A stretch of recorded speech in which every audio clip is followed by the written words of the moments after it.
এই ব্যর্থ পুরো বোর্ড ক্ষমতার আসার আগে কয়েকটা প্রতিশ্রুতি দিয়েছিল, 2.5 বছর পার হওয়ার পরে সে একটাও প্রতিশ্রুতি কিন্তু হয়নি। জাম, একটা জল, একটা যানজট এবং জঞ্জাল, কিন্তু তিনটার মধ্যে একটাও জট এরা খুলতে পারেনি। এই জট কিন্তু দিনে দিন বাড়ছে। এরা ফাইন্যান্সিয়াল ক্রাইসিস বলে জিনিসটাকে হারিয়ে যায়। আমরা দেখছি যেখানে ফাইন্যান্সিয়াল ক্রাইসিসে এরা ভুগছে, কিন্তু এদের নেতার গাড়ি আর বাড়ি সমস্ত কিন্তু দিনের পর কিন্তু বৃদ্ধি পাচ্ছে। শিলিগুড়ির যারা শাসক দলের কাউন্সিলর, তাদের ঝড়ের গতিতে তাদের সম্পত্তি বৃদ্ধি হচ্ছে। অবৈধভাবে বিল্ডিং প্ল্যান, বিভিন্ন জায়গায় অবৈধভাবে যে পয়সা অর্জন করেছে তার টাকা দিয়ে বাইরের রাজ্যে গিয়ে বাড়ি কিনছে, ফ্ল্যাট কিনছে, গাজলডোবায় গিয়ে রিসোর্ট তৈরি করছে।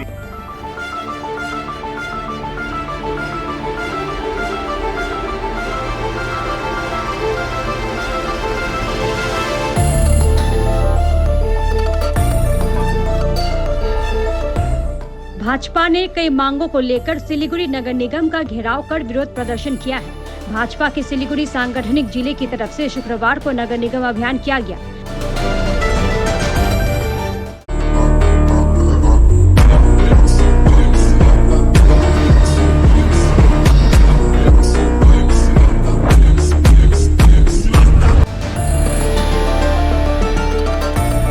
आज नगर निगम के विपक्षी दल के नेता अमित जैन, भाजपा के सिलीगुड़ी सांगठनिक जिला अध्यक्ष अरुण मंडल ने भाजपा कार्यकर्ताओं और समर्थकों के साथ विशाल रैली निकाली, जो नगर निगम पहुंची। इस बीच पुलिस ने भाजपा की रैली को रोकने के लिए आगे से बैरिकेडिंग कर रखी थी। वहीं भारी संख्या में पुलिस को तैनात किया गया था। पुलिस द्वारा लगाए गए बैरिकेड्स को पार कर भाजपा नेता और कार्यकर्ता निगम के गेट के सामने पहुंचकर रास्ते में बैठकर विरोध प्रदर्शन शुरू कर दिया।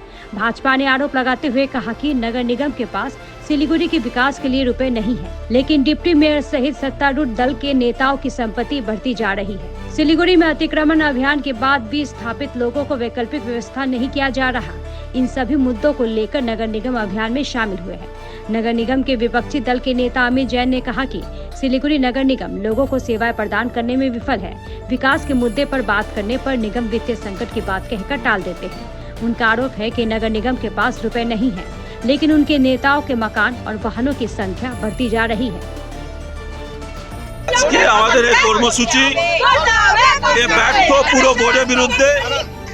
এই ব্যর্থ পুরো বোর্ড ক্ষমতার আসার আগে কয়েকটা প্রতিশ্রুতি দিয়েছিল, কিন্তু আজকে 2.5 বছর পার হওয়ার পরে সে একটাও প্রতিশ্রুতি কিন্তু হয়নি। তার মধ্যে 3টা প্রাইম কিন্তু প্রতিশ্রুতি দিয়েছিল। একটা হচ্ছে জাম, একটা জল, একটা যানজট এবং জঞ্জাল, কিন্তু তিনটার মধ্যে একটাও জট এরা খুলতে পারেনি। এই জট কিন্তু দিনে দিন বাড়ছে। শিলিগুড়ি মানুষকে যে পরিষেবা দেওয়ার কথা ছিল, এই পুরোটা একবারে ফেলিয়ার। আমরা যখন এই কথা তুলি, এরা ফাইন্যান্সিয়াল ক্রাইসিস বলে জিনিসটাকে হারিয়ে যায়, কিন্তু এটা আমরা মানব না, কারণ এটা শিলিগুড়ি মানুষের স্বার্থের কথা। আজকের দিনে আমরা দেখছি যেখানে ফাইন্যান্সিয়াল ক্রাইসিসে এরা ভুগছে, কিন্তু এদের নেতার গাড়ি আর বাড়ি সমস্ত কিন্তু দিনের পর কিন্তু বৃদ্ধি পাচ্ছে। শিলিগুড়ির মানুষকে সেবা দিতে পারছে না, কিন্তু এইখানে এদের ঘর আর বাড়ি কিন্তু দিনের দিন ক্রমশ কিন্তু বাড়ছে।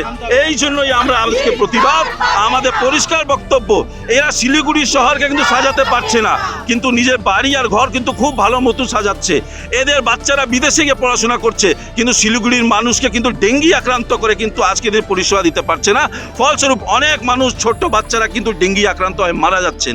আর একটার বিষয়, শিলিগুড়ি শহরে যেভাবে উচ্ছেদ চলছে, আমরা আগেও বলেছিলাম পুনর্বাসনের কথা, কিন্তু একটাও লোকে পুনর্বাসন দিতে পারছে না। কিন্তু যে লোক 30 বছর 40 বছর ধরে বসে কিছু কাজকর্ম করছিল, তাদের কিন্তু চিন্তা ভাবনা করা হচ্ছে না।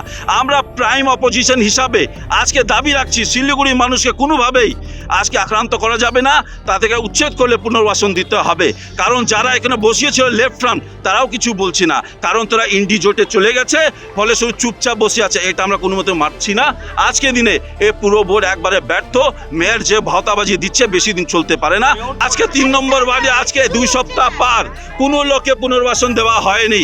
পরশু দিনই একটা বড় হোটেলের সামনে অনেক মানুষকে উচ্ছেদ করা হলো। আমি জানি না কোন টাকা কোন কথায় বিনিয়োগের সব কথা হচ্ছে, কিন্তু আমার সন্দেহ আছে এ পুরো বোর্ড কিন্তু প্রমোটারদের হাতে বিক্রি হয়ে গেছে। আমরা দেখছি শিলিগুড়ির যারা শাসক দলের কাউন্সিলর, তাদের ঝড়ের গতিতে তাদের সম্পত্তি বৃদ্ধি হচ্ছে। এমনও কাউন্সিলর আছে এখানে তৃণমূলের, যার সম্পত্তি হাজার কোটি টাকা, এই হাজার কোটি টাকার সম্পত্তি কোথা থেকে হলো? একজন প্রাইমারি স্কুলের টিচার যিনি থুতু দিয়ে ডিআইয়ের মুখে থুতু দিয়ে নেতা হয়েছেন, যিনি মুখ্যমন্ত্রী মমতা বন্দ্যোপাধ্যায়ের একমাত্র স্নেহধান্য, তিনি কি করে গাজল ডোবায় যে সম্পত্তি করেছেন সেই সম্পত্তির উৎস কি? আমরা মনে করি যে তাদের একমাত্র উৎস শিলিগুড়ি পুর নিগমের যে অনৈতিক কাজ, সমস্ত দুর্নীতির কাজ, এবং হকারদেরকে যেভাবে দুর্নীতি করে বসিয়েছে, আজকে তাদেরকে উচ্ছেদ করছে। আমাদের এখানে যে বিল্ডিং প্ল্যান, অবৈধভাবে বিল্ডিং প্ল্যান বিভিন্ন জায়গায় অবৈধভাবে যে পয়সা অর্জন করেছে, তার টাকা দিয়ে বাইরের রাজ্যে গিয়ে বাড়ি কিনছে, ফ্ল্যাট কিনছে, গাজলডোবায় গিয়ে রিসোর্ট তৈরি করছে। আমরা তাই চাই এই পুরো বোর্ডের কাছে যে আগামীতে পুরো কাউন্সিলর যারা শাসক দলের আছে তাদের যে ঝড়ের গতিতে সম্পত্তি বৃদ্ধি, তার শ্বেতপত্র প্রকাশ করুক আমাদের এখানকার মাননীয় মেয়র, মাননীয় শ্রী গৌতম দেব।